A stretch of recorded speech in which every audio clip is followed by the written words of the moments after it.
And welcome to In-Game Chat for Saturday, December 9th, 2017. It's Season 11, Episode 46. I'm Scott. 496. It's Episode 46. Oh. Season 11, Episode 46. Oh, okay. My fault. I'm OJ. I don't know numbers. I'm Matt. Yeah. It's Episode 46 for Season 11. Ah, okay. Total, you're right. We're at 496. I thought you were going with that route. Hype it up towards 500. Yeah, no. We almost didn't do a show today. Hang on, let me do this real quick as we... Clack. I know it. Oh, Good one. Made me jump the gun on my clacker. Clack, clack. My clapper. Anyway, welcome to the show, everybody. No, we almost didn't have one just for the fact that... Internet's down. the internet here in the radio station is completely down. You said something about a fiber got cut. Yep. From what I understand, it's between Wilsonville and Clanton that apparently the fiber was cut severely, and the repair work is going to take some time. It stretches all the way down to Pensacola. This is what I've been told. And it has been out as of sometime late last night. It affected me because I was trying to get online to play with Scott and some of the guys with Destiny 2. And I don't think this affects you. I think that's just WoW. I don't know. Yeah, we're on a different internet thing. Yeah. Yeah. Because like we said, Charter Because worked fine. WoW is saying they're having issues. Yeah, and this is not a part of, which is odd because we have WoW cable, and the cable was working fine here earlier. Cable, by the way, not internet. Internet is brought in through a completely different company. Yeah. And it's not Charter, it's not WoW, it's not... I don't know who's the other. Is there any other internet provider around here that's commonplace? AT&T, I think they're Maybe. starting. Yeah. Bellsouth.net. Yeah. DSL. Anyways. Yeah, it's none of those. It's somebody else. Anyway, the repair on this, they think we may have internet back up tomorrow. Maybe. Yeah. If not, then I'm not sure when. But Keyword maybe. yeah, it's been down for a good while. Here at the radio station, at home and everywhere else other than Matt's place, everything has been fine for me. But we almost didn't have one just because I was like, can't stream it anything. I'll put in a replay. And then I realized, well, I can't put in a replay unless I come up here. And if I got to come up here, Might as well do a show. Yep. Yeah, and we're coming anyway, so. And the other thing was it would throw off our dates for when we were going to have the 500th episode. And I pretty much tried to make sure that thing is going to happen on the 20th of January. And if we don't do a show... If we deviate from our path, We don't do a 500th episode show on the 20th of January. Yeah. I just keep on wanting to say that, just to let people Well, know. I just want to make sure it's Yeah. out there because know. Nate already put in for his time off for it, and I know I told Kevin to try and come and make it down to be on the show with us. So trying to get everybody lined up so they can have the time and come in, and yeah. So Did we get Sarah as well? Huh? Did we get Sarah as well? She knows about it as well. Yeah. She's not listening right now because again, we can't stream it on the internet and we can't stream it on Twitch. We are recording the show. This is still going to go up on iTunes. It's still going to go up on YouTube tomorrow, but we are not on Twitch right now and we are not on our app. Did we tweet out to everybody to let them know that we're not? I did. Okay. I did tweet that out to let everybody know that we are not streaming today. I gave it till about 30 minutes before showtime just to see if anything might change. And nothing changed. And nothing has changed. I'm using my phone to look at the show notes and stuff. By the way, if you'd like to get in touch with us, our phone number is 334-272-9228. You can go to ingamechat.net for all the links to get in touch with us. You can find us on Twitter at ingamechat. You can also find us on Facebook there as well. You can email us, everyone, at ingamechat.net. And normally, like I said, we would be streaming on Twitch. We are not because our internet is down. The internet is down. So, having said that, we do not have Twitch chat up. We do not have just anything at all. Yeah. We don't have our research available? Other than our phones, that's about all we've got as far as like jumping into any of these links that I've set aside to talk about today. But, whatever. Who needs the internet? We got each other. We could log in on our phones to stream it that way. I guess. Can you stream Twitch from your cell phone? Can you stream to Twitch on your cell phone? I don't think you can. I don't think you can. I don't know. I don't know. I'm not sure either. Yeah. Anyways. But yeah. What was I going to say? Oh, no. We've never done this without having internet, to be honest with you. Yeah, it's day for firsts. Yeah, right? We have always had internet to do this with that I know of. I think this is a first. Mm-hmm. Yeah. This is a first. Anyway, welcome to the show, everybody. Let's go over what we've been playing and what we've been doing. I'll start with myself. I've been playing Destiny, really, just a lot of Destiny on PC. Not so much Destiny on PS4, but a lot of Destiny on PC. And started my alt on PC, got him all the way through. Good. Well, yeah, finished the story. We're right at the end. Yeah, we tried to finish last night with you, but your internet went down, so I just went ahead and finished the story. That was so annoying. And then I knocked out a bunch of other things, knocked out my 2 regular strikes, knocked out my 3 heroic strikes. I did the patrol thing, then I knocked out my flashpoint. So yeah, I've got a lot, but now what I can do though is we can start the Osiris stories together. With our characters.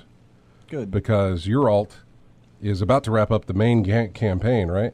Oh, he just did. Oh, okay. I thought you were. Oh, that's right. Yeah. You had already gone through that. I beat it yesterday. Mm-hmm, that's right. The campaign again yesterday. So then you and I can take our alts through the Osiris missions, and we can do that. So we'll do that together. Mm-hmm.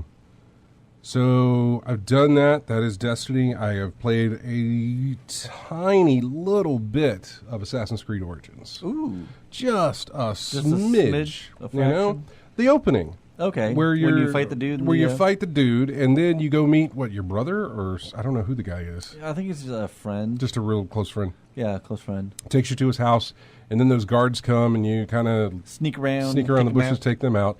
And then it kind of opens up the world to you, and I was like, my first little side quest was go find 5 deer skin or something like that. I'm like, okay.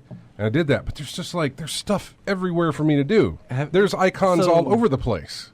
Well, that's just that one area, Siwa. Oh, I know. I looked at the map. Yeah, it's you look at the map, and gigantic. it's, oh my goodness, it's so huge. I don't necessarily know that I like that. I've said this before. I don't mind it, because I'm going because when you pull out in the map, it'll tell you the suggested levels of the enemies in that area. Mm-hmm. So I'm still kind of going through that progression. Like you start, right. Siwa in the southwest, and you kind of go clockwise around. Yeah. And right now I'm in Memphis. Okay. And my level is I'm about to hit level 32, but the level I'm at is 25 to 29 ish. Yeah. So I've been doing a lot. I clear an entire section out. Uh-huh. So I'll do all the side missions, all the stuff in that one area. I'll find all the locations, do everything there is to do in there. And then I'll move and then I'll do the main story. Yeah. And so that's why I'm higher level than where I should be in the story. Right, and that's fine. Oh, that's fine. Yeah, that's not a problem. It's just that I'm just so much on the map to do. And I don't even mean the overhead map. I'm just talking about in the vicinity of wherever I'm walking. Yeah. There is that little guide thing up at the top. There's a number of different icons in any one direction I look at. They said the map is huge itself. Is there anything that indicates you're going to be exploring the entirety of that whole map throughout the game? Eventually? I'd imagine there's at least one story mission in every single part of that map. I think at least one, so that you hit all of them. Yeah, I mean, I think as the story goes, the progression. It'll. I mean, I'm sure there's side missions in every single district. I guess district is what we'll call them. Yeah. But as you know, so there'll be side missions and all this stuff. There's a ton of those. But as the story goes, it'll the story will actually bounce from district to district as it So moves around. what I'm saying is the map isn't just for show. Like in some game, Yeah. this is you're going to be I think all over the place. Yeah, in this I think one. so. Yeah. Okay. And it'll let you know when you're underpowered in that area because Yeah. I was rolling around and just even hyenas were way more powerful than me, and they were just One hit kills. they were ruthless. So I'm just running and climbing on stuff so they wouldn't get to me. Mm-hmm. Well, It's Like, I'll so talk more about it when I. That's it. I've only done the get the deerskin thing, and then I was just like, Okay. I don't know what to do next. There was this thing where I had to go free some prisoners in what looked like a fort. Yeah, they have camps. Yeah. And so, but I didn't even know how to approach that. I sent the bird over and picked out the people that were there's a guard, there's a guard, there's a guard, there's a guard. And it came back to me and I was like, well, how do I even start this? I do this from time to time. It happens. It happened with Arkham City. Yeah. It happened with, But you made it through Arkham City. I did, and I made it through a lot of them that always happen this way. It's just that initial start. It's the initial getting started that is the rough part for me because there seems to be it a lot feels, of just thrown at you all at once. Yeah, it feels overwhelming. It feels like this is too much to take in right now. No. I would say just take it small and just worry about Siwa where you're at right now. And if you stumble upon something, all the question marks, you don't have to. Technically, you don't have to go and find them all. You can just do the story missions. But there are some good things that you get from the different locations. It's stuff like this that, as much as we complain about being handheld through things, this doesn't really hold your hand. It's something that I miss in situations like this, where it can kind of give me basically it's pushing me up the hill to a point, and then once I'm up at the top, I'll let the rest of what I know take me the rest of the way down and over, everywhere else. But I got to get up that first initial hill, and that hill is, what do I do? Did the tutorial not do a good job? The tutorial, there really isn't one. There is no. There is a combat tutorial at the very beginning, and then there is a stealth tutorial, sort of. But after that, there's nothing else to tell you that this is this kind of mission. This is this kind of mission. Okay. This is what these are. I have no idea. Was there a online manual or something like that? Oh, I'm sure there is. I'm Okay. sure there is. There's probably something like that in there because we've always I talked mean, I about can how go to a guide and say, we don't have a manual. go through a thing like a walkthrough and here's what you should do. I know it's tempting to go do this thing, but you should probably do this first. Even today.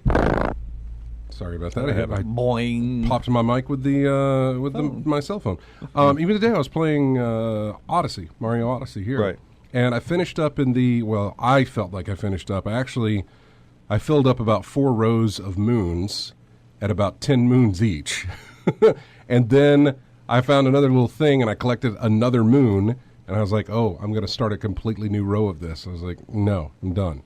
I have no idea how many moons are in this stupid sand kingdom. I'm tired of looking at the sand. Let's get in the Odyssey, which is what it's called, and let's go to a different place because I've already got enough moons to fuel the ship. So again in there, and this is the first time. So far, it's been Cap Kingdom to whatever the first place is that you go to, and then to the Sand Kingdom, and then the third place it takes you to, or the fourth place it takes you to, it splits. It's do you want to go here? Or do you want to go here? Which way you want to go? And I was like, ooh. So I looked it up online. I was like, I said this one versus this one. And really, there was no strategy to it. There was no, hey, you should go here first or you should go here first. Most people chose the Lake Kingdom, I think is what it's called, because it hasn't been shown heavily in trailers and they wanted to see something new as opposed to the Forest Kingdom, which they've seen. And then I read where the Forest Kingdom is kind of bland and blah, so you can either do that to get it out of the way, but the Lake Kingdom is fantastic. It's beautiful. It's got great music. And I was like, okay, I'll just go to the Lake Kingdom. I've had enough of blah from the sand. Let's go to some place that's going to give me a new visual thing to look at. And so I didn't even get that far. I paused it. What did I do? Oh, I went back to the Cap Kingdom, the very first place you start. I did pick the Lake Kingdom because I could not do anything else. But as soon as I did that, it then opened up that location that I could fly to it if I wanted to. So I could go there, or I could go back to any of the previous places I'd been. And I chose to go back to the Cap Kingdom to start collecting more stuff. So, and then I paused it and we started the show. Okay. So that is really what I played. I played Destiny, Origins, and I played Mario Odyssey. I've not played anything else. I did pick up Call of Duty World War II for PS4 during a price glitch on Best Buy site. Tis a year for price glitches, man. Man, it was great. Well, they were doing their buy one, get one at 50% off. Okay. So, but it was only on select games. And when they activated this thing, if you were part of their Gamers Club Unlocked thing or whatever it was, the prices were glitched in such a way that you didn't have to add 2 games. You got whichever game was in the selection for $25. So, but you only had to do it one at a time. You couldn't add a bunch and get them, get 2 games for 50. Otherwise, the system would catch it. The system would catch it and say, "Oh, you're trying to buy 2 games. Blah blah blah. Here's your 50% off thing. You'd get them at regular price. But if you bought them separately, you'd get them. Unfortunately, from the selection that they gave me, there was nothing. I barely wanted to buy Call of Duty, but out of the ones that were selected and getting it for $25, I was like, yeah, let's go ahead. I'll go ahead and get it. If it goes through and works, that's great. If it doesn't, whatever. I still haven't opened it up. I can take it back if I feel like it because I still haven't played it. So, but at least the option was there for me. So I haven't done that yet. I've got some great games on PC that I would really like to play. It's just that every time I sit in front of my PC, Destiny's there saying, "Hey, you know what? You still haven't done this yet. Why don't you go do this? You still haven't done this yet." I feel like once I'm done with this alt character, because Tuesday, I guess it was, whenever the reset was, Tuesday or Wednesday. I think it was Tuesday whenever Rise of Osiris came out. It was Tuesday. Me and James went through that, and he finished up his thing, and then I finished up mine, and then me and Matt did a couple of things, and then me and Matt did the Nightfall. I got everything done. It was the emptiest my task screen had looked in forever. Your milestones? Yes. Because I even completed the challenges. Yeah. All the challenges that you were supposed to do for that day. Right. I had one thing, was the raid. That was it. Yeah. So it was the emptiest mine had ever looked while playing. Did you hit the button? Yeah, you got to hit the button. It was the emptiest my screen had ever looked. And so I feel like once I start this, once I get through with the second character that I've got, then it'll kind of be a more weekly thing where it's like, knock everything out with the first character, knock everything out with the second character, and then I can go back to it. If somebody needs some help with something, I'll jump back in. Otherwise, I can focus on other stuff. But when you start a new character, as you probably know, your time gets consumed. You've got 3 now, right? I've got 3. They're all level 25, and their average is about 313 power level, light level. Yeah. So I'm sorry. Go ahead. What I noticed is that when I got my second alt, my alt up to level 20, I transferred my weapons over from my primary, like weapons and armor and everything. Yeah. And some of it I was able to equip. Other things were like had to be level 21. If it's over 30, if the light level is over 305, you're going to have to be level 21. So So I noticed that. I'm like, oh, hey, I gotta, Gotta do some work. It automatically bumped them up from like 130 whatever to like 200 and. I noticed that the gully, the ditch of being stuck in the 270 to 260 to whatever that you did the first time around is completely non-existent on your alts.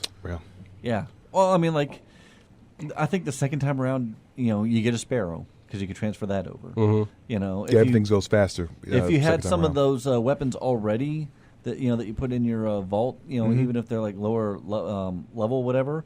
Once you hit that, like I might, I think I kept like a couple like level 8, level 13, whatever. As soon as I hit that, I put that in my character, and that was automatically better than what I was getting. Yeah. So you're a heck of a lot more efficient. Yeah. Because you've already got tools that you never had access to the first time around. And then once you hit level 20, then like, you could just like transfer your stuff over from your primary, and most of it will take, or a lot of it will, and then. You're good to go. And this has got to be the quickest I've ever went 5 levels playing this thing. Yeah. When they maxed the level up from 20 to 25. 20 to 25, that was... Before you even realize it, you're at 25. Yeah, I know. That was quick. Jeez. That did not take long to do at all. So, although I didn't get any bright engrams. My hunter when I was. I don't understand why you didn't. Yeah, you should have. I didn't. Every time that Wait. meter fills up. You hadn't on your alt hunter? Yeah. That was your alt? Yeah. You don't get bright Ingrams until you hit level 20. Yeah, but like level 21 to 25, I didn't get any bright Ingrams. Oh. That seems odd. That shouldn't happen. Are you sure? I am positive because I went to check on it at the Eververse and there was nothing. I'm like, well, it said that I leveled up and said bright Ingram, and then remember because I mentioned it in when we were talking, they're like, yeah, I just leveled to 25. It said I got a bright Ingram, but it's not in my inventory. Okay, I don't get that because every time I hit a different level past 20, man, it gave me a bright Ingram. You know, I feel like maybe it'll show. This has happened to me before. I've unlocked the Cade's chests that are scattered around, and sometimes I've gotten nothing in those. And then I'll log back in later, and I'll have stuff in my mailbox waiting for me. Is this on a PC or PS4? It's been on both. On both. Yeah, All I've right, seen it happen maybe. on both. I don't know. Maybe Because they've got that chest lockout feature, you know, that whole thing where if you open up too many chests, eventually you start getting nothing. Yeah. Okay. In a certain amount of time. And while those are there for even the Cade's chests, you actually do get something. It just doesn't come into play until later, apparently. After the timer is reset, I guess. Yeah, I never noticed that. I mean, I did the Cade's treasure chest thing maybe one time on Nessus, but after that, I never did I do it all the time, actually, because I do get some good stuff out of them. Yes. Every now and I've again. gotten a exotic Ingram once. You know, so yeah. Yeah, I think the reward wasn't good enough, I guess, because I just got like little, maybe some rare items, some thing to turn back into Cade, but nothing really special out of the ordinary. Yeah, really. it's possible. It's possible. I mean, that's the luck of the draw. That is, we're going to be going to our first break here, but that is all for me that I played. Like I said, I've got other games I can play, and I feel like as soon as I do this run on Destiny, which I think I'll be done with this weekend, for my alt character person, because all I have left to do now is run the Crucible missions that you have to do when you first start out, the 2 quick play, 2 competitive play, and then run the call to arms thing whenever you start the thing. So run that. I got the Osiris stuff to do, which is a very long, drawn-out process. Repetitive. Repetitive, too. Isn't it? Yeah, same. Yeah, We'll talk a little bit about that, actually, because I'm not part of that Osiris stuff I'm not happy about. We'll talk more about that, though. So, and we'll go over RJ's games. We'll go over Matt games. Who's calling Chris. us? This is Chris calling? Okay, let's get Chris on real quick before we go to break. Hey, Chris. What's going on? Oh, not much. Hey-o. What's going on with you, man? Have you got Xenoblade Chronicles 2 yet? That is not in my wheelhouse, man. Yeah, same here. I highly recommend it for anybody, especially RJ would probably like it the most. It has, RJ didn't have a Switch. yeah, it's on the Switch only. Yeah, exactly. So it's not going to help him. Yeah. Now, is it a JRPG? Yes, it's phenomenal. I've been thoroughly enjoying it. See, Plus- JRPGs aren't my thing, man. Yeah. They know that I've tried them. Is that the wait your turn type thing? No, it's active, but it's action. Okay, yeah. See, I hear JRPG. The first thing I think about is wait your Turn-based? turn-based thing, and I cannot. I tried it. I have tried it before, and I just cannot tolerate that. If I hit a button to pull the trigger, I want you to pull the trigger now, not wait your turn. Do the little dancing motion until they Yeah. finally jump out. Yeah. But you said it's an action RPG, right? Yeah, it's action. Okay. Yeah, it's fun. But gotta it's look also up on the some Switch. videos. Although we'll get to the Switch stuff here a little bit. But you've been enjoying Xenoblade Chronicles, then, right? Yes, I've thoroughly. Good. And also, on top of that, it has some influences from anime and mixed into it as well. So that would probably appeal a little bit more to RJ as well. Yep. I would say out of all of us, he would be. I enjoy it. I just don't watch very much of it. He gave me some to watch. I need to watch. What does he give me? I forget. It's been a while. I can't. It begins with a P. Poison? No. Parasite. Parasite. That's what Parasite it the is. Maxim. Yeah. Oh, you haven't seen Parasite? Oh, that's a good one. Yeah. Well, he gave it to me, and I've got that to watch. So. Never heard of it. But anyway, Chris, what else you been playing? Anything else? That's pretty much it. Just staying indoors and looking out at the yard every now and then to see how much snow I got. All right. Well, it's all but gone here in Montgomery, or at least here at the radio station. But then again, we not don't even quite. have the internet, so what good are we? No. Yeah. No, not quite. There's still some patches around. Yeah. Patches that are in shadows. Yeah, sitting in the shadow. You can see it's Yeah. very funny because you'll see sun on both sides of the shadow, and then right there in the shadow strip, snow. Yeah. Well, Chris, we appreciate you calling, man. All right. See y'all. Take care. Take care now. Bye. We're gonna go to a break, and when we come back, we'll find out what Matt's been playing. We'll find out what RJ's been playing. We'll go over the game awards that we've got. We'll talk about everything from there, the reveals, the winners, the winners we don't agree with, the winners we do agree with. One thing that I do agree with and that I did enjoy this time around was the music. They had a live orchestra doing the music this time. And Instead of pre-recorded, just hit play. well, instead of that, and bringing in bands to play music that had nothing to do with any of the games that they were doing, just bands that are, I don't know, current bands that are flavor of the month. I guess for whatever reason to promote a new album, which if it has nothing to do with gaming, I have no idea why it's involved. Well, I do know why. It's sponsorship, it's money, it's that sort of thing. So I get why. I just hate that it was. However, didn't have that problem. They had a live orchestra do the music, and their opening montage of music included a number of different games that not all of them I could peg, but we've got that here for our first song as we go into break here. It is from the Game Awards, and it is their opening medley, I guess, of video game music. We'll be back with more in-game chat right after this.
And welcome back to In-Game Chat. I'm Scott along with RJ and Matt. This is music from Gears of War 4. 4? Yes. It's the main theme from Gears 4. Still haven't beaten that game. Felt repetitive. Move to a location, fight a wave of enemies, move up ahead a little bit, fight a wave of enemies. So it's Gears of War. It's, I guess, maybe it'd be more fun. Duck behind cover. I know, but I don't remember. I remember enjoying the first one. See, that's why I didn't like the first one, because it felt like that. Move to a location, take cover, shoot over The it, co-op fight. with it was fun, though, because I I played it by think it was myself. me and James that went through that thing. Yeah, I think so. Together. So yeah, but still got it. I got the Steelbook version of it because I am that kind of guy. Anyway, welcome back to the show. RJ, what have you been playing? Well, the grind has started again, playing Destiny 2, like you said, with the new Right. DLC came out with Osiris. Mostly what I've been doing is trying to find every way I can to build up my weapons, get the light level up as fast as I can. Because Right. max out is at 330 now, right? The light level? Yeah. It is, yeah. So now just another day of trying to get missions done as quick as I can. And I think, Matt, you and I were talking about it before we left, that weapon of Yep. choice, the Prometheus lens, which has pretty much killed the Crucible. Which has pretty much killed a lot of people in the Crucible right now. I mean, was it is lucky just- enough to get it the very first day. Mhm. Just random drop first day. I'm like, oh, okay.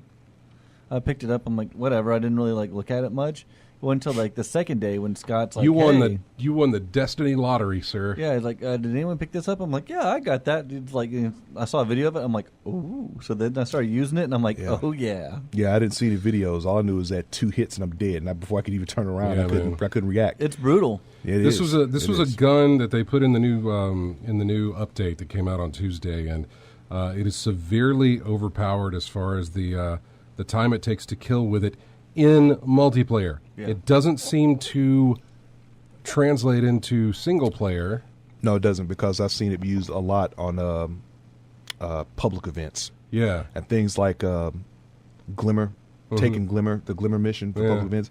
That mission where you hit the that little device that pops up after you take out the thing. Yeah, it still takes a while to take that thing down. It doesn't seem to. It has a lot of hit points, I think. Yeah, it doesn't seem to translate as much in single player, but in multiplayer, the time to kill on this thing is, or the time to kill with it is drastically reduced. Lightning quick. And in single player, I use it a lot when you have when you're getting swarmed by like a lot of ads, because as you it's a constant stream beam of I guess heat, light, or whatever. Yeah. And so as solar light. And so as you're hitting the person, the difference between this and the cold heart is the cold heart takes a while to build up the damage. Yeah. This is just like straight up damage out the gate. But it also creates an area of effect when it superheats the air and it does this radius glow. Yeah. And things within the radius start taking damage. So if you have people next to it, they're already taking damage even though you're not aiming at them. And so if you have a bunch of people stacked together, you could go through them pretty quickly. You can just spray and pray and just because take everybody out. when you kill someone, it adds half the ammo back into your clip. So you could just do a continuous just one down the row, and it's super great against the shanks. Yeah. Now see, I haven't used it. I just picked it up for just to have for everybody else. But I've used the cold heart. Now the cold heart is it still 100 rounds in a clip? The Prometheus lens 77. It's the same. 77? They're the same. Cold Heart and Prometheus have the same amount of ammo. So 100? Mm-hmm. Okay. So it's 100, yeah.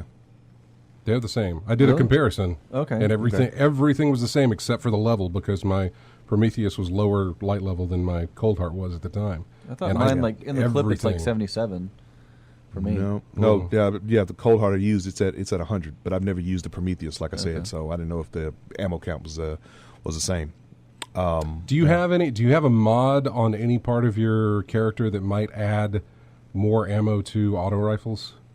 No. There are certain mods that kind of affect that, so you may have that. No, the only thing I've got really is reduced recoil, mobility, and damage control, and abilities that'll regenerate faster, depending on the type that I have. But nothing that specifically says increase ammo count or anything I'm like just that. looking at it right now to see if I can. That's the one But yeah, like I said, in the Crucible, it is just it is brutal. It is brutal in there, and I've steadfastly refused to use it. Yeah, because I just want to do your thing. I just try to do. But basically, I'm just doing it just to get the Call of Arms things built up. To be honest with you, I'm not really. You don't have to win. For the Crucible. Just have to do it. You just have enough, to participate. No, apparently there is a difference here. I'm looking at it now. Yeah. But I'm wondering how I can change it, because look, that's really cool. I love this little app. Which one is that? Ishtar Commander. Yeah, I got it. It's a good app. That's fantastic. My magazine for Cold Heart is 101. Okay. Magazine for Prometheus is 77. Yeah. Okay. But I could have sworn they were the same when I was doing my comparisons. And maybe everything is. Well, no, handling is different. Aim is, I don't know. Something's different here. I don't know if I've got some. I don't know if I've got some mods that change this thing. He was looking at two different Cold Hearts. I'm sure that I do have mods that change. I love this little app. Is nice. It is. Anyway, super handy. To go against this, to go with this story about the gun, Bungie did tweet something out saying, "Look, this gun is broken. We will talk about a fix in our next update." The next update came on Thursday, and they said we're going to fix it next week, the 12th. Right, when we update a bunch of quality of life changes and everything else, we're going to fix it next week. So they were kind of going to let it sit, but instead they offered it up to Everybody? Yeah. Everybody who wants one can now have one for the weekend. Yeah. So enjoy it while it lasts. Yeah, so for the low price of what, $23.25 legendary shards, you can get your own Prometheus lens, and then take it back to the Traveler and make another one for 10, and then whenever you get an auto rifle, just build it back up. Yeah. Scott and I were playing some Crucible, and like there was like maybe 1 or 2 people that had it, and like I had it too. This was before they offered it for sale. Yeah, before Zur. Yeah. And I mean, it is broken, but it's fun.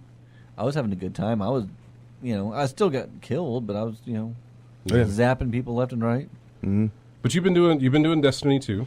Destiny 2. Going through with your 3 characters. Yeah, just basically getting leveling up equipment more than anything else. Other than that, I played a little bit of more of King of Fighters 14. Yeah. Having a little more fun with that than as opposed to Street Fighter 5. So I've been putting more time into that. Did I see something about your group going to Evo or trying to go to Evo again? I thought I saw somebody post something somewhere about, hey, if we can get up enough people. I was asking if anybody was going to final round. Oh, you were. That was if anybody was going to final round.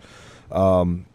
Yeah, because it's going to be in mid-March again, and trying to see if there's the group of people who's trying to get a head count of who all's from here is trying to go there. Yeah. Also, other than that, I'm trying to still figure out that thing with Pac-Man Championship Edition 2. Are you still messing with that? Yeah, the scores haven't been updating. I don't know what it is. Like I put a score up and then it doesn't update when I do it. It's maybe something I've got to do, but I've been able to get one up from a replay.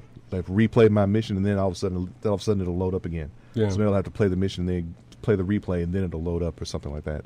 But that's pretty much all I've played this week. All right, Matt. What about you? As you could probably tell, Destiny 2. Right. With everybody else, getting Kevin and Jeremy up through the campaign. Yeah, Jeremy's finished it. I was really not happy with our group last night because I have to go to bed. Like you guys during the week, you guys all get on around 9 o'clock to start playing a game. Yeah. For me, that's like Jesus. You guys are playing really late. I don't understand it. Honestly, I remember back in a day. That's how it was? When that was fine. I can remember back a long time ago when that really seemed normal. I look at that now, I'm like, wow, that's really late, guys. Old man's head in. Yeah, well, it's not old man, it's job. Yeah. You got to be here what time? 4? No, I get up at 4:30, so I have to be here by 6, but I try to get here before then. That's why you take a nap when you get home. I get home at 3. Take a nap. If I take a nap, but if I take a nap, I won't be able to. No. Take a nap, your sleep schedule's. Yeah, I can't do that, man. So. They do play late.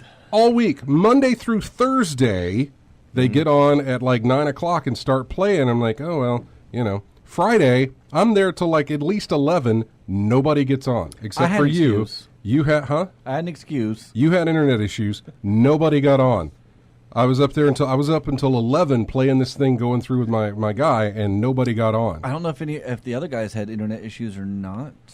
I have no idea. Because Kevin asked me, he asked us, hey, anyone getting on tonight? I'm like, yeah, I'll be on. But that was before the internet went down. Yeah. So, I was there, and I was like waiting and nobody maybe showed up. Tonight. I don't know if the internet will be back up enough where I can. I would love it, because I got to do some Crucible stuff, and I know Crucible right now is probably not, it's probably just a Pink, I was like telling a Pink RJ Floyd Pink show. Floyd, laser light show. It's like a laser show. It's a laser light show out there right now. It's basically what it's turned into, but I almost want to just take mine, just aim in the air and just zip it around, just woo-hoo. That gun might be useful in the raid before it gets nerfed. That might be really nice to try and do if we could. Well, just for the way it kills. Yeah. But if we could get people playing, I try and hop on when I get home from work to because I know that you'll be on. Yeah, you've got a thing tonight though. You won't be home until when? Man, it's until 9, so we might be going to get something to eat. Yeah, none of you you can see this, obviously. You will tomorrow when I upload this thing to YouTube. If you wonder why I look weirder than normal. He's dressed up as a Star Wars person. Because I have an event right after this. It technically starts at 5:30, but I told him I'm going to be late. Where's it at? The Montgomery Zoo. Oh, okay. It's the tree lighting. Oh, all right, cool. So, that's why I just drive there, throw on my helmet, and turn on my lights, and And they wanted the villains to be there for the tree lighting. Yeah. Huh? Well, they also got some Jedi, and whenever they ask, they're not all bad. I forget. Yeah, exactly. Nothing about the dark side is all bad. No. Nope. I know. But yeah, I've been playing Destiny 2. Yeah. Doing that, helping friends out, getting their characters up, doing my my alt, now I'll get with you about the Osiris levels. Yeah, we should do that, yeah. And I did the Hitman elusive target. The secondary elusive target. Mm-hmm. Gosh, those are so much fun. Yeah. So much fun. You should I think the time's already gone on that one. I think it is too, and yeah. Yeah, you guys should. I mean, you should get back on them. If nothing else, for when they do the Gary Busey. Yeah, that's true. That's true. Because it's him and Gary Cole. Yeah. In that mission. And I've been playing more Assassin's Creed Origin. Right. Like I said, I'm up. What level are you? I'm just about to hit level 32. Okay. There are some things that they don't quite go into that would be helpful to know. Like, you have your torch, for like exploring caves and everything. You could drop your torch on the ground, take an arrow, point down, and light your arrow. Yeah. Yeah, they don't quite go into stuff like that. But I actually have a legendary, actually an exotic bow, a predator bow. That I got from you'll get eventually in the game, you'll get bounty hunters that are coming after you, and they have the really, really good gear. Oh, okay. And so my exotic predator bow, it's automatic fire arrows, and that is just so much fun because today I was playing. There's a captain of one of the bases. He was sitting down next to two other people, and next to him was a jar of oil, little red jars, and so fire arrow right to that, and just caught them all on fire, and took them out. One arrow, 3 targets. Yeah. Yep. I really enjoy stuff like that. I really wish that the fire mechanic, as fun as it is, I wish it propagated more like Far Cry does. We could burn down half a mountain almost with the fire in Far Cry, because it just spreads and spreads. Whereas in Assassin's Creed Origin, it's more localized, just for that one little area that you hit. Yeah. If there's straw, it'll go through where the straw is, but it won't. If you're out in a field, it won't spread. But it's not as Far Cry Fire as Far Cry Fire is. Yeah, it's close, but it's not as right. Yeah, that's my one complaint about the fire that I have. Is that I wish it spread more. That would just be so much fun. When you have ships out on the water and rivers and stuff like that, you could fire arrow them, and then they'll sink. Catch on fire and they'll sink. Oh, okay. Yeah, they do a lot with that. Nice. I have a exotic sword that it puts to sleep on hit, so that's a lot of really helpful because so it's like a poison blade or something. My shield's poison, but the sword it's kind of like poison where I hit someone and there's a chance of they'll go to sleep, and so I get attacked by say a crocodile, I can just hit it, and then it might just fall asleep. Then I can move around and do a powerful strike, everything. Does that wake it up? It will wake it up, Okay. and the sleep is on a timer. Yeah. But it's a pretty good, it's pretty good. Where I've had a really powerful boss where I wasn't going to be able to defeat him. I just put him to sleep and I just run away. Okay. The skill tree is a little. I looked at that. It's a little much. Yeah. I mean, if I was not already overwhelmed with the amount of stuff they let me do, the amount of direction I can take my abilities was again oh God, where do I start here? You have 3 different sort of areas. You have archery, fighting, and just stealthy, skills. Combat, stealth.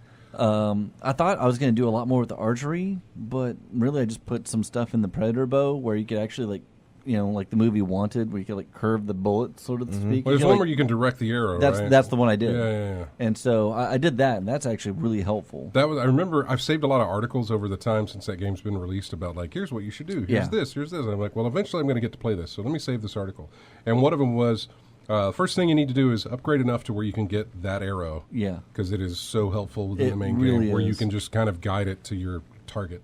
Yeah, because you might not exactly, there's been several times because that's authentic Egyptian.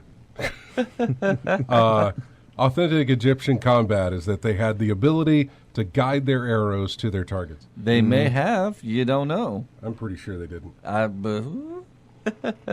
you're right, they didn't. Some of the other stuff that's really helpful was the smoke screen. If you dodge, you can throw down some smoke, and then you can turn it into poison. I got sleeper darts, and that's been kind of helpful. And I could also got where I could tame animals. So I actually have like a lion rolling with me. It doesn't sound like Fallout 4. Animal friend. That was one of the Yeah. perks, Yeah, things like that. Yeah. Yeah. Your skill tree, when you it's like you like a place a point in it and it's activated or something like that. When you do it, is it stuck there? Can you change skills as need be? No, Can you it's once respec? it's activated, it's activated. It's stuck. Okay. Yeah. I haven't seen a way to respec yet. Okay. But I mean, there are helpful stuff where you could add combos to your sword hits. You can use your shield to like push people, which has been pretty. Actually like knock someone off of a cliff, by like with the shield, and you'll just like fall down. How about parrying? Yeah, you could parry. You can parry things. Okay. And like some of the shields, it'll be like health on parry. So if you're getting down, you just like hold out the shield, and then like you parry it, and you'll regain health. I mean, Okay. I enjoy the weapons. I enjoy the perks that you start getting with the exotics and stuff like that. I'm having a lot of fun in that game. I knew I was gonna, once I heard it was gonna be ancient Egypt. That's always fascinated me. That kind of era and everything. I've always ever since a kid. But just running around in it and just seeing it, it's really neat. See, for me, it was Syndicate with Victorian London. Okay. That was a fantastic. Really? Yeah. Okay. Love that. Love that to death. See, that's the thing I like about the Assassin's Creed is, like when I think about like why one of the reasons why I didn't like 3 is like I look at the other ones and those time frames and those places interest me. Venice, Rome, like Assassin's Creed 1, like the area of the the Middle East and everything, Jerusalem and all that kind of stuff. Like those places interest me. Even a little bit to Syndicate. Like all right, I've been to London. What about Unity? I haven't done Unity. Okay. That's what for Paris. Yes, during the Revolution. See, I like Paris and interesting during the Revolution. I haven't tried it yet, and I haven't done Rogue yet, or even like in the Caribbean. I love the Caribbean, stuff like that. I want to put on some Jimmy Buffett. Well, the best part, Flag. the best part about Black Flag, obviously, was the pirate thing and everything that was with that. I like the Caribbean. Rogue is a good one to understand because I am not exactly sure where Rogue takes place, and I'm not. I know that you start out in the Arctic. Okay. Which was great because you're on your ship and then it's like sending you someplace you've never been before with these characters in the Arctic. But I haven't gone much further than that. There's apparently a HD version that I think is coming soon for this for the newer consoles. So maybe I'll play it there. But actually, no, I've got it on PC. Yeah. So yeah, I'm not exactly sure where that takes place, but you're right. 3 all those places interest me, and I'm curious about the American Revolution. I don't. Whatever. It really I don't was care about. It was the setting was very much that. It was very much a meh. I mean, that's just me personally. Some people might love the Revolution. No, actually, I'm fascinated with the American Revolution, really the American Civil War. I'm fascinated with all those things. But the setting for what Assassin's Creed is, it was not very good. It was not very well done. You didn't have... Honestly, you had less historical figures to deal with. You had less things to climb. There were trees, but trees only go so high. Yeah. There just wasn't that sense. Grandeur? Something was missing. Yeah. There was something missing. There was scaling the pyramids of Giza, which I haven't gotten to that yet, obviously. Yeah, just like looking around, synchronizing on that. Right, but scaling like Big Ben. Yeah, that's interesting. Yeah, those were fantastic. Some of the things that they gave you to do in Syndicate, scaling the Notre Dame Cathedral in Unity, and then scaling the Colosseum in Rome, and all these other different things. Or like going to Venice. Yeah, there was some great stuff to do in the previous games, with maybe the exception of the first one. There was some interesting. I mean, I think the first one. It's so different from anything else in the series. It's almost like the only thing it shares in common is like maybe some lore and a name. Yeah, and you do hold it a little bit different regard because it was the first. And I respect it for when I played it when it first came out before anything else. Right, yeah. And so I like that, but I don't really... It's hard to lump it in with everything else because it is... gameplay. And 3 has been considered the weak of all of them. It is. And maybe that just goes also in my... That even includes Unity that had bugs all over it. With my personality that, I look more out into the world, and things that I enjoy than here in the United States. I'm just like, it's the U.S., whatever, I don't care. I like, oh, wow, yeah, Europe's awesome. Oh, Egypt's awesome. I can't wait for, they're talking about feudal Japan. That I can't wait for. I know there was a lot year. of like so like stuff like that. I'm like awesome. The U.S. I'm like I don't care. Well, no, it was Frontier U.S., which was even the worse. Issue. I mean, maybe if it was like Western, like Wild West, but I don't know how that would. I don't know if that would go well with an Assassin's Creed. There was just a lot of nothing. There was a lot of bland ground to cover. Yeah. Which I understand that I haven't even started a game that's set in Egypt, which is likely a lot of bland ground to cover. Desert. But so far, again, I haven't really stepped foot in, so I can't really say one way or the other. Like some oasis. Oh, one thing I don't know if you heard about, but you can do. Just don't get on your horse. Just go out into the desert. And just I know you'll see hallucinations. Yeah, you start hallucinating. Yeah. You get an achievement that way. It starts those. raining bugs, and you start hallucinating things. I found like a guy just pointing, and I walk up to him and he disappears, and like you follow him around, and it's really neat. Yeah, let's go to the phones real quick before we have to take a break, but let's go to the phones, talk to Joshua real quick. Hey, Josh. Hey. Hello. Thanks for holding on the phone, man. Sorry. I appreciate it. I got excited. That's all right. Personally, I'm excited for the idea of an Assassin's Creed Feudal Japan, too. Thank you. Oh, my gosh, yes. I don't know if they'll do it, but we'll see. Maybe that and like a medieval Europe. I know we've technically had sort of that period in Venice. Yeah, but that's Venice is different from, maybe like a medieval England or... Yeah, it's different. Yeah. Or maybe like like Caesar with him conquering Gaul and Well, they've already established a precedent now to where they don't have to stay within a forward moving timeline, because up until 3 and then even in 4 and stuff, we kind of thought that we were moving towards a certain point to go more modern the with present. Yeah, because we started in the 1700s. Yeah. Or was it even earlier than that? Oh, no, with the first one? Yeah, the first one was what? Oh, no, that 1400s? Ooh, first one was like First Crusade. Yeah, Wasn't it? Yeah. The first one was First Crusade. Yeah, you're right. First Crusades. The second one moved us up to, what was it? The Romance period? The Renaissance period. Renaissance, yeah. And then the third one moves into the Revolutionary War. So it felt like we were moving in a progression. And I'm not exactly sure where the setting was. But fourth moved backwards. Did it move back? Yeah, because the Kenway is related to your guy in the father in 3. If I'm not mistaken. So I think he's like his. Is that moving back? I thought you'd be moving forward. No, because like Connor is like I think Kenway's like grandkid or whatever. Okay. Because if nothing else, like the piratey time of 4 Black Flag was before the Revolution. It was before the American Revolution, yeah. And then Syndicate moved us even further close, and then even the spinoffs, Brotherhood, and what was the one that came after that? God, I can't remember it. No, not Syndicate. The 3 that involved Ezio. Oh, I forget. I can't remember. It was Assassin's Creed 2, Assassin's Creed Brotherhood, and then Assassin's Creed something else. But anyway, they felt like they were regressing, and then Origins comes in and says, nope, we're going to go way back now. We're going to go further back in time. So I guess there's not really there isn't a precedent now. They can just jump to wherever they want to in time and tell a story and that's fine. In the Assassin's Creed. I'm totally okay with that. I would rather them have that freedom to do that, which I don't know if this is what you called about, Joshua, by the way. We've just kind of gone off on a tangent here. No, it's okay. I'll finish the Assassin's Creed stuff and move over to games just by saying, let's hope we never hear of Assassin's Creed Primal or Assassin's Creed Modern Warfare 3. Thank you. That's just my one hope there. Assassin's Creed 1 takes place during the Third Crusade of 1189 to 1192. Yeah, okay. So, yes. Yeah.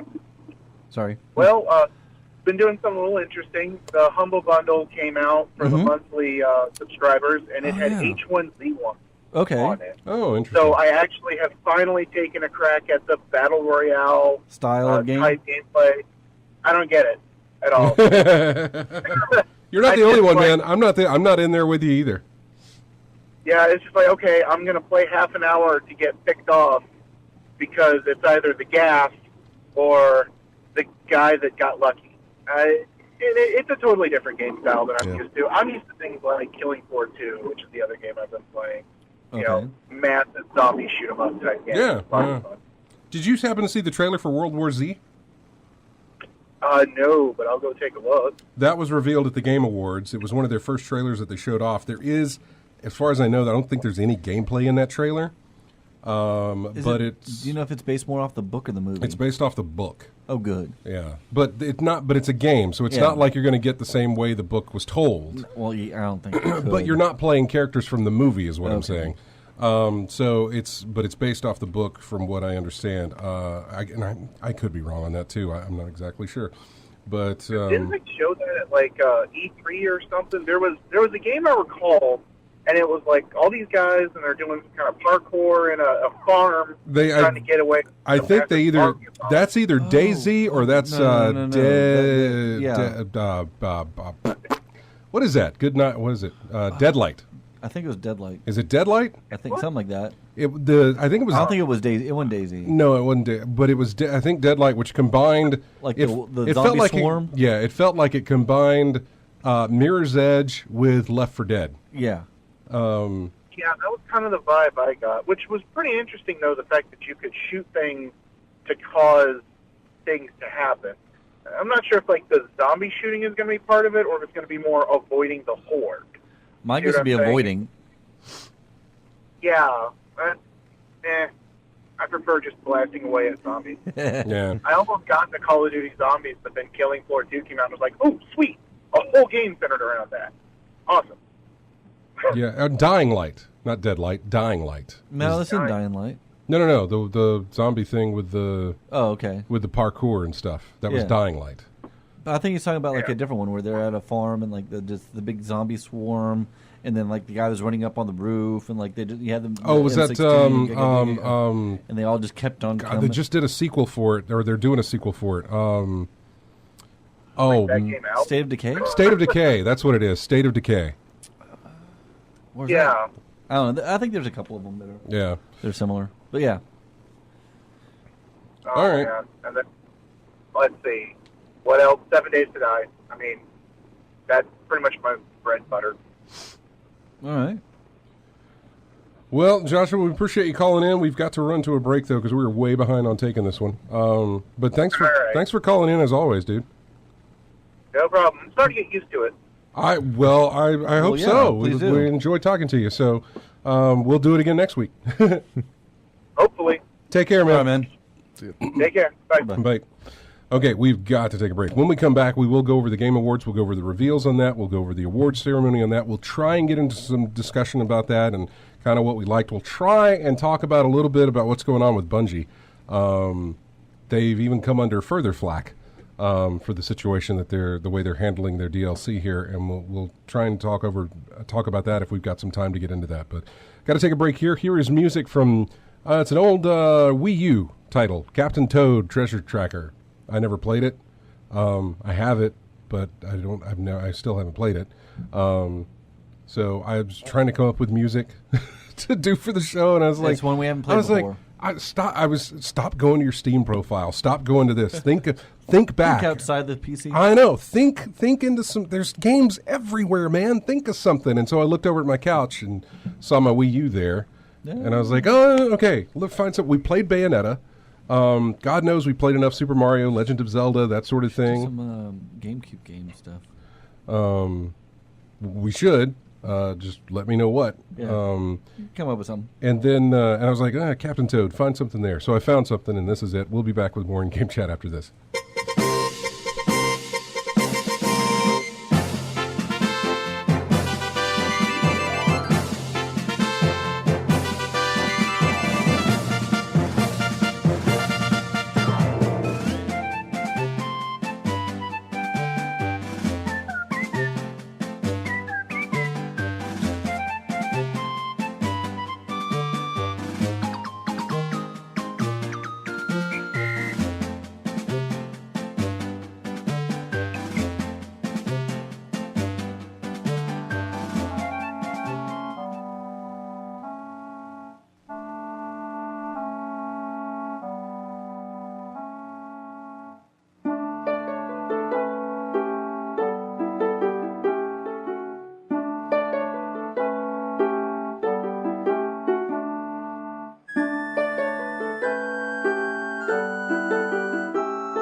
And welcome back to In-Game Chat. I'm Scott along with RJ and Matt. Music here from Majora's Mask.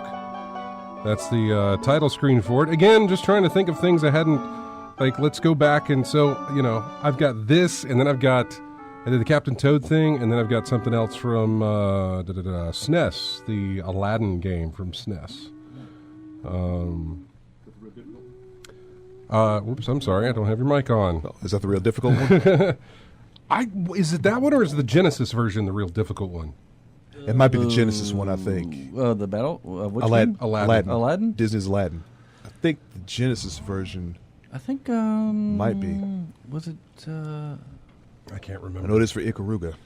Yeah. That's the Dreamcast version of that one is the more difficult one. The true arcade version. But If I'm not mistaken, the guy that did Resident Evil, I think he worked on Aladdin. Mm-hmm. Yeah. Okay. Yeah, but I think it was the Genesis version. And his name escapes me. Escapes me right this second. Yeah. I don't get that though. How they do that, man? It's the difficulties altered depending on the system. I don't know what that is. Well, it was designed differently. It was developed by it was two different developers on the game. Mm-hmm. I think. Quite possibly. Or there was, I can't remember. I have to look. There was something special about the Aladdin games that was on SNES and Genesis. Mm-hmm. One was better than the other.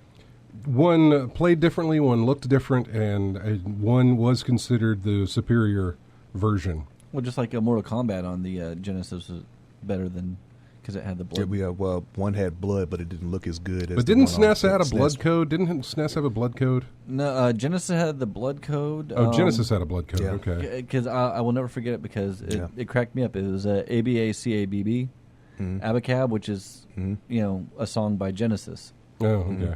Oh, okay, gotcha. So, yeah, exactly. They did that, and I'm like, oh, well played, people. Yeah. Well played. Yeah. Game Awards were Thursday night, and they were much longer than they ever should have been. But they did better this time. Well, let me get the complaints out of the way first. Okay. Last year I complained about the sponsorships that they had in it. I thought it was ridiculous, but I understood why it was there. I hated the fact that out of all the awards, I think they only gave out like maybe 10 when there was 2.5 hours or ever how long it was. They only gave out 10 on stage and left so many others to. And so there was that Earlier complaint. tonight, we gave this award to this person. Well, that was one of the things. And they didn't do it this year. Or they didn't do it last year. But I remember the first year they did it. They did a Games That Make an Impact award. And that was just an offshoot. Just like, oh, by the way, here's a winner from earlier tonight. Games That Make an Impact, blah, blah, blah. I was like, well, they made an impact. Why don't you let them talk about it? Which they did the next year when they got the guy who did That Dragon Cancer. Because he won it and went up there and gave a speech, and it was fantastic, and I enjoyed that. So they haven't made that faux pas in a while. They still have a problem, and they can tackle it any way they want to. They can cut the fat of interviewing some people and talking to people and just get right to the awards, or they can cut down on how many categories they've got. Because they're still going up there saying, by the way, here's winners for this. This game won this one, this game won this game won this. And nobody gets to come up there and accept their award or anything like that. They just say, here's the winners for these categories. Let's move on. Did we say something about those categories like they were forcing them, they were like making up categories because they have to get an award or something like that? Well, yeah. I mean, here's the award for Best Chinese Game. Yeah. I have no idea why. Okay, then where's the Best Italian Game? Yeah. Where's the Best Japanese game? Yeah. Why do we have the Best Chinese Game in this thing? They just said Best Foreign Game. That's fine. Yeah, I mean, do that. Best Student Game, I get. Best Student Game, I like that because it's focusing on students that are trying to break into the industry. Right. But then they have Best Independent Game. And when you go into independence, it's like, okay, what qualifies as an independent studio? There are some very high-profile companies that would consider themselves indies, but yet you would look at their games and say, "Wait a second, that's a little too polished." Yeah, you got a lot of funding from another company. You got some not resources. an indie. You got some resources. You might be a two-person team, but you got a bunch of money from somebody. I don't necessarily know how much you're independent anymore. I mean, technically, the Star Wars saga is independent films. You know, George Lucas is an independent filmmaker, but man, those are high quality, polished, not what you think of when you think of independent films. So like same also maybe with the studios, like. But isn't he backed by like 20th Century Fox or whatever? They just released it. Okay. After the first movie, that's when he's like, no, he retained the rights, he retained all that stuff. He wanted to, he bought it his independence, and he also quit the Directors Guild. Okay. But that's why it's independent film, because he's not part of the guild. So those are my complaints. By the way, if you did not see, I think his name is Joseph or Joseph. He's the guy who did A Way Out. Okay. The game that we watched from EA Plays thing at E3, where he went on stage. It looked like it was a pure co-op game of these two brothers trying to break out of prison. Yeah. That dude was drunk. Split screen breakout. He was drunk at this thing. Yeah. How drunk we talking about? Well, they gave him a live mic, which they never should have done. They gave him a live mic, and he went off on award shows. He went off on his own company, EA. Oh, really? Yes. Dude just let loose. So scale of 1 to 10, we talking 10? We're probably 8.5? we're probably talking about a 9. I wouldn't say a 10. But I need to see this now. I'm gonna have to look for I know. it started off great. It was like, go, dude, go. You rock on with your drunk self. And then it just kept going. It was like, all right. Did it reach to the point of So awkward? It reached to the point of we need to get on with the show here. Yeah. This is too much. At first it was cool, then it started to get awkward, then it said, okay, this is a problem. Yeah, because then it got cringy. Yeah. Because at first it felt like this. Because here's an indie. It felt like an indie guy. Because at first it felt like this guy who was like, fight the power, all this. He was doing a great job, and then it turned into a little bit. It got into the embarrassing side. Because he just kept going on. It's like, oh man, you really should have gotten your. But I think he was drunk. Yeah. So that's a highlight to watch, by the way. Okay. You sold me. Yeah, really. Go back and watch. Trust me, it's not hard to find on YouTube. I promise you. So let's go over the awards real quick. The Industry Icon Award went to Carol Shaw. I loved this woman. I loved having her up on stage. I loved her talking. She used to work for Atari. Okay. Way back in the day, I think she did. Her first game was on Atari. It was Polo, I think, with just 2 players, horses, and whatever. She talked about her years in game design and everything else, and she talked about how she really liked what she was seeing with new games, and that's where she just looked just happy as hell, not just to be nominated or to win the award, but just to be just to be surrounded by games and people who make them. She was just like that genuine happiness. It was fantastic. In such a cynical world, that sounds wonderful. Yeah, she said that now she already seemed like she was probably, I don't know how old she was, but she was. I don't know, maybe like 60. She was up there, but her mother was there. Okay, which I thought was fantastic. She said, "I'm so glad that my mother gets to see this for me." Because she was very supportive of me when I was getting into this. They were always very supportive. She did talk about back in the day. I could see why that would be such a you want to do what? She did talk about whoever was running Atari at the time, and I don't think it was Bushnell. I think it was somebody else at the time. It may have been, but if it was, that's not very good. She talked about how I've heard stories of when he ran it. Well, she talked about how whenever she was brought on, whoever was running Atari at the time was like, "Oh, this is great. We finally got a woman here. Now they can design the interiors of the places." And it was just like, that's kind of what. It fell into stereotype again, and it was like, that's not a good look. But she didn't seem fazed by any of it. She really didn't see it. It was fantastic to see. Best multiplayer game, PUBG, PlayerUnknown Battlegrounds. Sure. Yeah. Best mobile game, Monument Valley 2. Best Chinese game, whatever. Yeah. Best.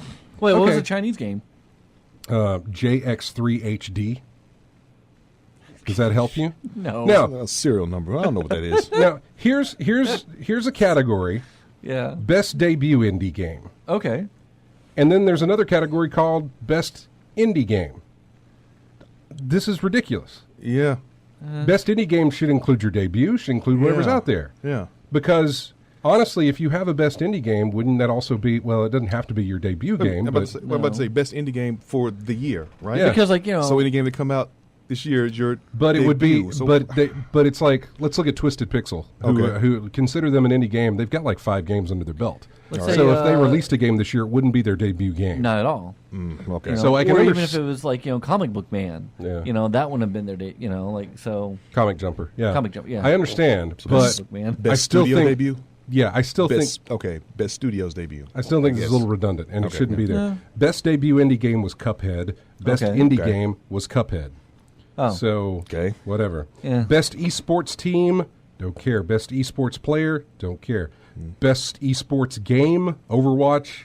okay. Not Trending surprised. trending gamer, What Guy Beam. is that? Like a YouTuber? I think so. Okay. Best student game was called Level Squared. Most anticipated game, brought to you by Mick Cafe, was The Last of Us Part 2. See, I have a problem with that category. Why? Most anticipated game. Yeah. Best That's- funded advertisers or something. Yeah, or I what? mean, there's what that's so subjective. What can you really judge it on? You can't judge it on the merits of the game because it's not out yet. That's that's best I don't- advertisers. Yeah, That's it. exactly. Yeah. I don't like that category at all. Yeah. Well, usually most anticipated game is probably going to be a sequel Yeah, because you've got nothing else to base it on. exactly. So I mean, you have And I am way more anticipated of Red Dead Redemption 2 than I am of Last of Us Part 2. That's Yeah. another game I never played. I should have. Red Dead. Red Dead You Redemption. got time, dude. You got Yeah. it's fantastic. I want to see Cougar Man. Best sports racing game was Forza 7. Best strategy game was Mario and Rabbids. Ha, awesome. Best family game was Mario Odyssey. Best fighting game, Injustice 2. Yeah, and I looked on some groups of mine that I'm involved with on Facebook, and there was a ton of disagreement on that one. A lot of people wanted to see Marvel versus Capcom Infinite, but it's kind of polarizing. But basically because of Capcom, people are a lot of upset with Capcom because of the release of both Street Fighter V and Marvel vs. Capcom Infinite. Some folks even said Guilty Gear Xrd Rev 2. And I was thinking it wasn't going to get that because Rev 2 is like a revision of something that came out earlier. So I don't know, something like that. But I'm not mad at the decision. I mean, Injustice 2 is a fun game. Really nice, fun pick up play. Nice to watch. Nice to spectate and play yourself. I mean, it's got a lot of content in it. It's got more stuff coming on the way. So I'm not mad at the decision. It's not something I'm mad at. Oh, a lot of people mentioned Tekken 7 as well, but. I'm going to say best fighting game still Project Justice. Which, by the way, Probably they announced Soul Calibur 4? 6. 6. Six. I was Close. way off. Yeah, Soul Calibur 6 I've got they 4. announced. Yeah. Yeah. So Calibur 6. For the one with the Link and 5. That was 3? That was 4, I think. Okay, one of them had Yoda. Yeah, Yeah, Yoda, 4 Vader, and Link. It Depending depended on on what it depended on which Yeah, system you what were system on. you had. Yeah. Yeah. Xbox had Yoda. Yeah. Xbox had Yoda because it PlayStation was had Vader. green. PlayStation had Vader, Yeah. and Nintendo Had Link. Had Link. Link, Yeah, okay, yeah, exactly. yeah. One of them had Spawn, right? Someone did have Spawn. I think. I want to say it was a Nintendo system. Oh GameCube? no. Oh. Dreamcast? Anyways. Somebody had No, Spawn. that's Yeah, not a something- Nintendo system. No. Someone had Spawn. Yeah. Someone did have Spawn in there. Best role playing game was Persona 5. Best action Yeah. adventure I saw game. that one. Huh? I saw that one. The Persona 5, yeah. Best Got a action lot of adventure press. game was Legend of Zelda Breath of the Wild. Best action game, Wolf not 2. action adventure, Yeah. was Wolf 2. Best VR game, Resident Evil 7. Yeah. Not much competition, but yeah, Yeah. let's go with that. Best Well- handheld game was Metroid. Okay. I wish I knew. Yeah. Best ongoing game? Yeah. What I guess What? ongoing. Well, all right, game. Okay. I think I heard Jeff Keighley talk about that, when it comes to ongoing games. So games where they keep on putting out stuff for, Content, content like Warframe, right? That's an ongoing thing. Okay, I can see that. They'll keep on releasing. Well, stuff. Overwatch was the winner, so Yeah, that's, so that's why. Overwatch. So they'll even though it came out whenever, they I guess keep it's like on- World of Warcraft, where it just Yeah, it just continues. keeps going. Yeah. Keeps going. Games for Impact Award was Hellblade. Senua's Sacrifice. Senua's Sacrifice. Yeah. That one's I think getting awards. I think Let me try it broached the topic that not a lot of games I think went through, like dementia. Yeah. Okay. Trying to deal with the hardships of that, apparently. Because I was wondering whether where that was. Yeah. Best performance was Melina Juergens from Hellblade. Best audio design was Hellblade. Best score. This was interesting. The winner of Best Score, and I can't remember all the nominees for this thing, but the winner of Best Score was Nier Automata. Okay. Yeah, I did not expect that, honestly. Haven't played it yet. Best Art Direction, Cuphead, easy win. Yeah. Best Narrative, and I need to play this now, What Remains of Edith Finch. I've heard the same thing. Like, I need to play that. And Best Game Direction and Game of the Year both went to Legend of Zelda, Breath of the Wild.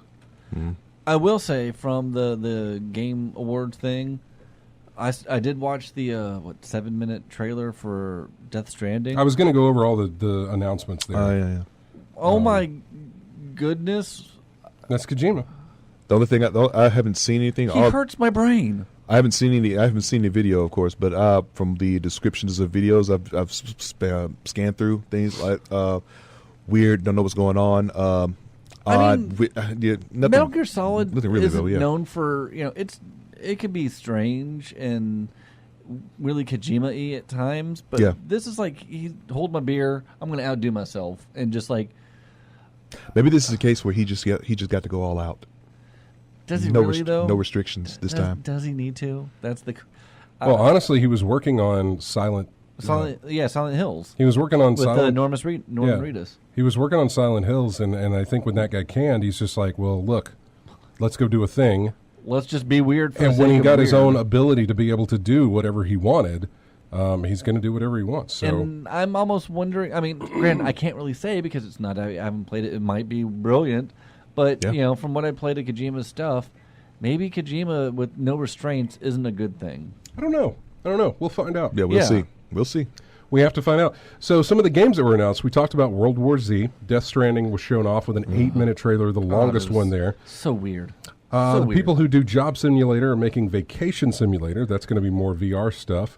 From Software had a tease. It was only about 14 seconds long. Random bone and sinew. All it said was Shadows Die Twice. That was it. Yeah. Nobody knows what this is for. A lot of people are thinking it's Bloodborne 2. But it needs a sequel. Yeah. Why not? I haven't finished the DLC for that one either. Nobody knows what that is. A lot of things I haven't finished. Campo Santo guys who did that looked really good. Firewatch are doing a game called In the Valley of Gods. That looked. I mean, which looks like a Tomb. I don't want to say Tomb Raider, but that's exactly what they're doing is going Egyptian into tombs. Tombey. I remember. Tomb exploration. I missed the limited run physical copy of Firewatch. Should have got that. Yeah, it looked nice. Yeah, maybe not Tomb Raider, but Tomb Explorer. They showed a trailer for the second expansion for Breath of the Wild, and then they announced that it was released that night, which I always love stuff like that. Surprise! So I saw Brock Wagner had a clip that he put on Twitter about me getting back into Breath of the Wild since last time I played it was like July or something like that, and he was going up against this guy, and the guy just hit him, and he just fell down a mountain, fell and died, losing health. And I was just like, oh, that's funny. We talked about Soul Calibur 6 coming in 2018. 6. Yeah, Bayonetta 1 and 2 are coming to the Switch on February the 16th, and we're getting a Bayonetta Switch. And then Reggie said there's one more thing, and they showed a very quick trailer for Bayonetta 3. Okay. Nintendo Switch only. Yeah, still not getting it. Nintendo apparently now has the publishing rights to this. Yeah. Because I cannot believe, after the release of Bayonetta on PC and all the hype that got, that Sega or whoever hasn't said that, look, why don't you multi-platform this thing? Mm-hmm. But no. Platinum Games, Sega Platinum Games, it's still being... So Bayonetta 3 for the Switch, it is in the works. Aren't they doing like a special Switch Bayonetta, like a console, like how they have the... No, there was not. There may be one that releases at that time, but there wasn't. There is a special edition of the game. Oh, maybe that's what I was thinking. Not the console. It comes with a steelbook, and it's only being released in Japan and Europe. So I know what you'll be getting. Well, if I could. The one that went up on Europe, they don't ship to the U.S. The one that keeps going up on Japan goes by that, just fast. Did you get the Metroid that was the Game Cart steelbook? No, I did not. I wanted to. I thought you were getting that shipped to you. I was going to, but it was sold out by the time that my guy was going to jump in and get it, and so it never happened. I really wanted that, though. That's terrible. I'm sorry. The 8-minute Death Stranding trailer. We got a look at a game called Witchfire, which is a new shooter from the people that made Bulletstorm. More of the co-op prison break game, A Way Out. That was shown off. PlayerUnknown Battlegrounds showed off the desert map. Yeah. And there was another VR game called Accounting Plus, which is coming to PSVR. You're an accountant. Well, it's made by Dang. it's made by Justin Roiland Okay. from Rick and Morty fame. Yeah. And it seems very obscure and very Frog Fractions 2 type of thing, where it's not really, it just kind of absurd, Okay. type of thing. THQ Nordic revealed a survival game called Fade into Silence, which has elements of Lovecraftian nature to it. Not necessarily set in Yeah. that type But I mean that feel. time period, but that feel of like creatures and monsters and darkness and sanity and things like that. Fortnite Battle Royale presented a 50v50 mode that is only limited, but it is up there now. Metro Exodus was shown off, which is a new game in the Metro series. I like the Metro series. Yeah, Metro Last Light, Metro 2049. 2049. Yeah. Yeah, a new trailer for Media Molecules Dreams, the people that made Little Big Planet. Okay. They showed this off at E3 last year or this past year, and then we never heard anything from it. And so now we got some new info there. And another new game from the people who made Payday, Oh, okay. the heist game. Yeah.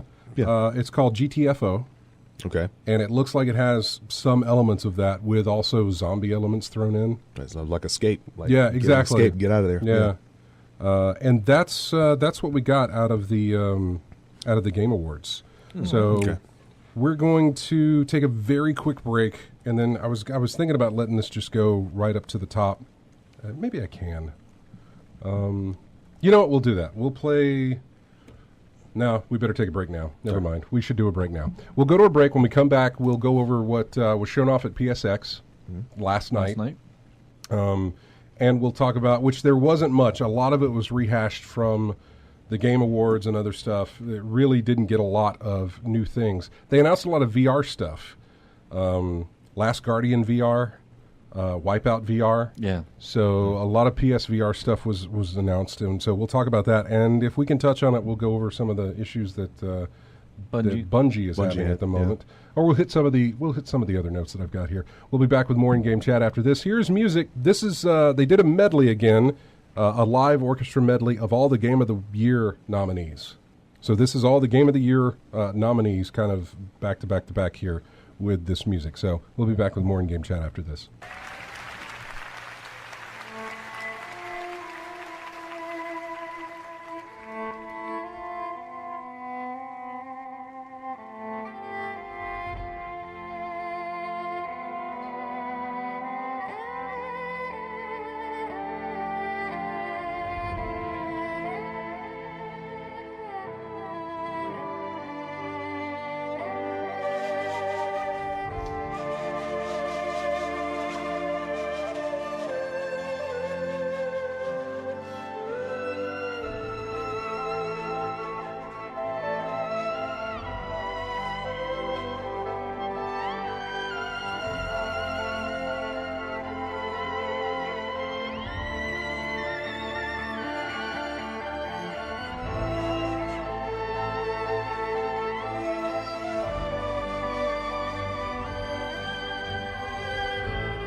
Welcome back to In-Game Chat. This is music from Aladdin on the SNES. I tried to pick something that wasn't just a MIDI version of all the songs that are in the all that crap that was in the. Yeah, I didn't want that. I didn't want an instrumental of a song in there. I wanted something that was kind of original. So that's best I could find for Aladdin. Welcome back to the show, and we've only got about 15 more minutes here to go in the program. So just going to hit some really quick hits of the news. Apparently for Saturday night's UFC pay-per-view fight, someone streamed that on Twitch. Okay. But acted like they were playing it as a game, so that they could get away with it. They got there's always a way, man. So they got banned. Yeah. Worth it. It was just a 24-hour ban. That's all it was. But it could have still worth it. It could have been it could have been a lot worse. It could have been worse. Did you get the entire? You got the entire broadcast in? Yeah. Oh yeah. Well, yeah. No, it could have been a lot worse. Yeah. They could have really gone after him. Yeah, but they didn't. But you know what? I give him points for creativity. Yeah. Well, he's got to be careful. Obviously, you won't be doing that again. But I thought it was very, very like the video shows. The video shows like him in the corner of the screen, like he's streaming a game, you know. But he's just watching the UFC. It was fantastic.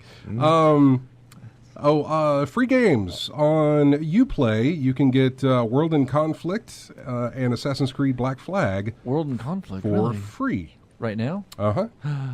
I had that on. That's actually a really good strategy game. Really good. Capcom announced Mega Man 11. Which I thought was more of a Mighty Number 9. Hey, we can do that better situation. Yeah, I've heard a lot of the way it looks is just really off-putting to some. That's what Jeremy says. He's not happy with the way it looks, but it does feel like it felt like they saw Mighty Number 9 and they're like, look, we can do this. Yeah, I saw the animation of it. It was a little. They also announced that they're going to release the collection, a Mega Man X collection, coming to PS4 and Xbox One and Switch as well. Five Nights at Freddy's has a new game called. It's a pizza simulator. Pizzeria simulator. Excuse me. It's a pizzeria simulator. Freddy's Pizzeria, something like that? Something like that. So, it's something new in that genre. What else do we have? Portal announced a bridge constructor game. Yeah. Portal Bridge Constructor. It comes out December 20th, I think, this month on PC, and then it hits I think it hits the consoles in January. I don't know. I never really considered building bridges with portals in mind, and I'm not sure I want to, because those things really, of all games that have given me puzzles, and I've had a lot. I've had Talos Principle. I've had the Swapper. I've had some great games that have come up with fantastic ideas for how puzzles work. Portal? Well, Portal's the one that gives me the worst of the headaches. Oh. Well, just especially co-op. The co-op portals really, really bend my mind a little bit with how things are going to... Because you have to plan so far in advance sometimes to get things to work the way you want, because they gain momentum when they fall through. And so whatever momentum they go through a portal to, they come out of that portal with the same momentum.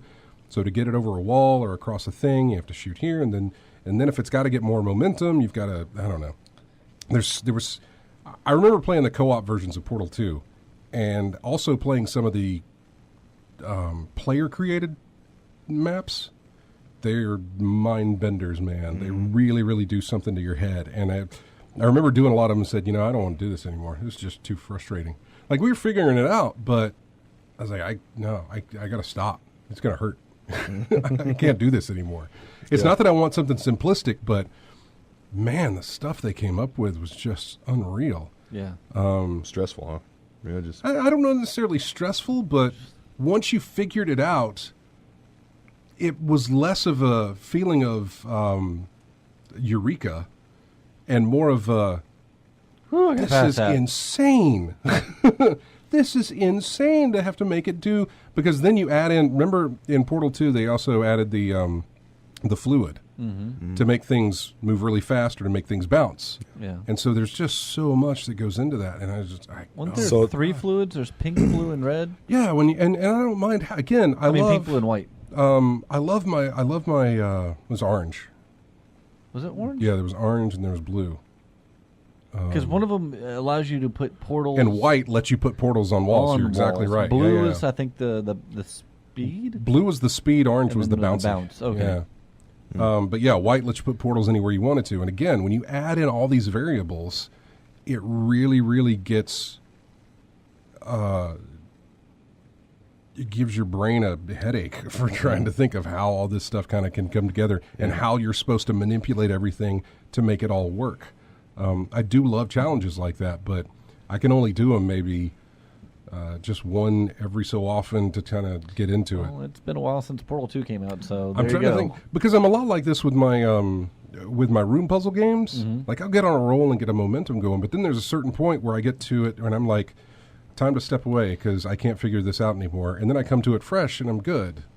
But with Portal, I dread coming to it fresh with some of those things because it's like oh God.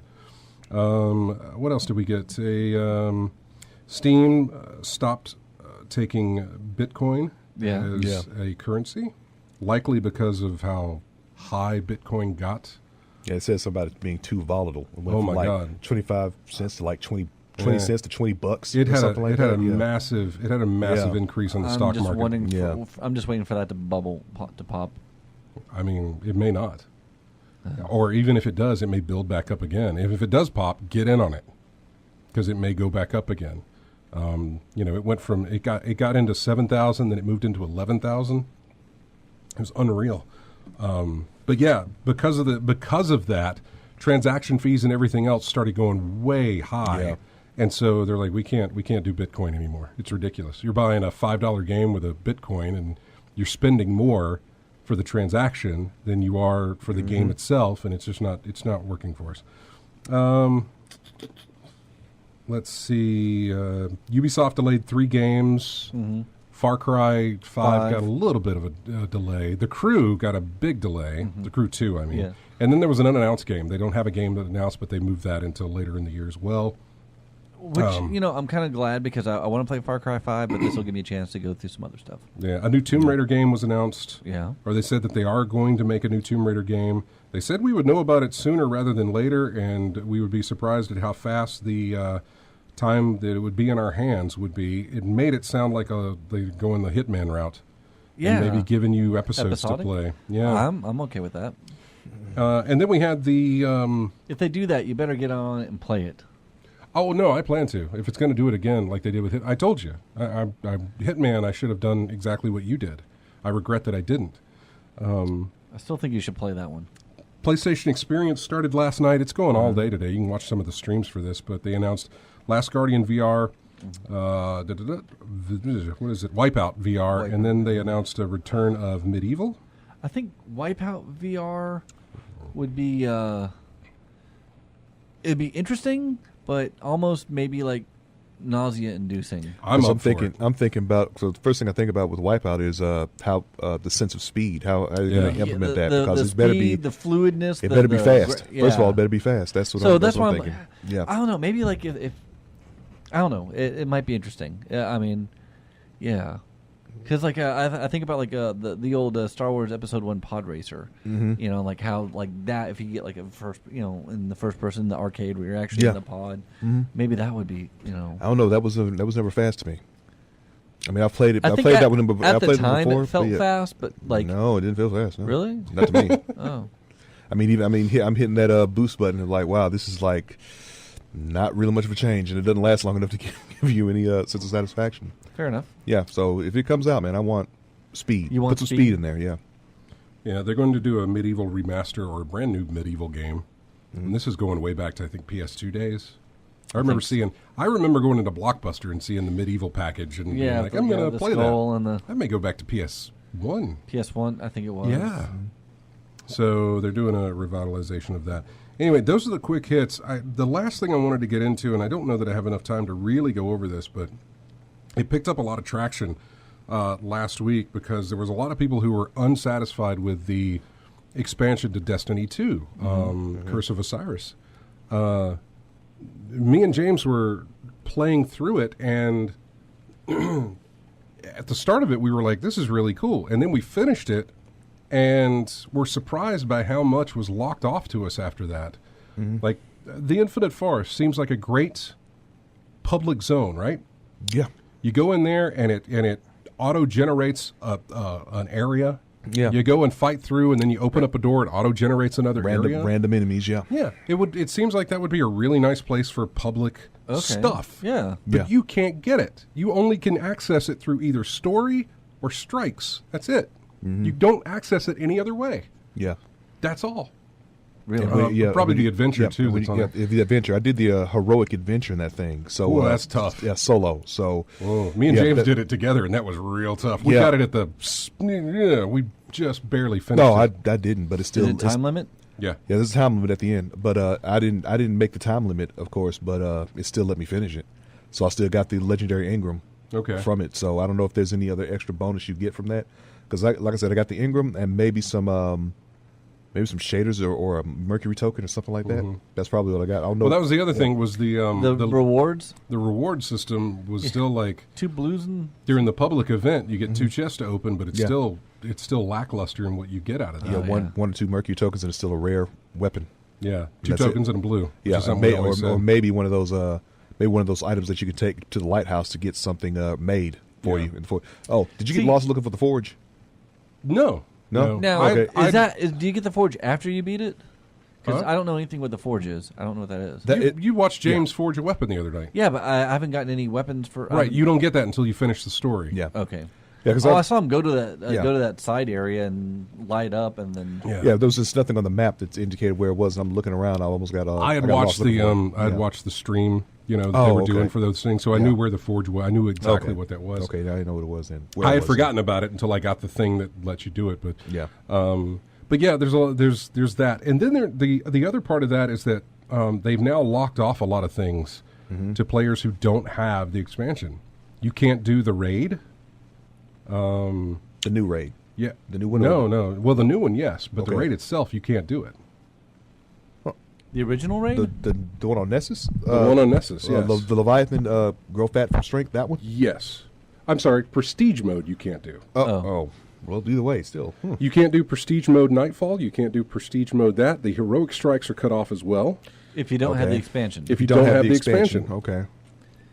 A lot of it is locked behind that content, and they've been picking up a lot of flack for that. Good.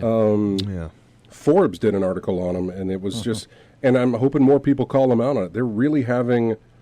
I don't want to say they're having a tough time. They're making a tough time for themselves by the way that they're doing this sort of self-inflicted, so it sounds like... Well, it started with the XP issue where that was hidden and being very deceitful towards the player themselves.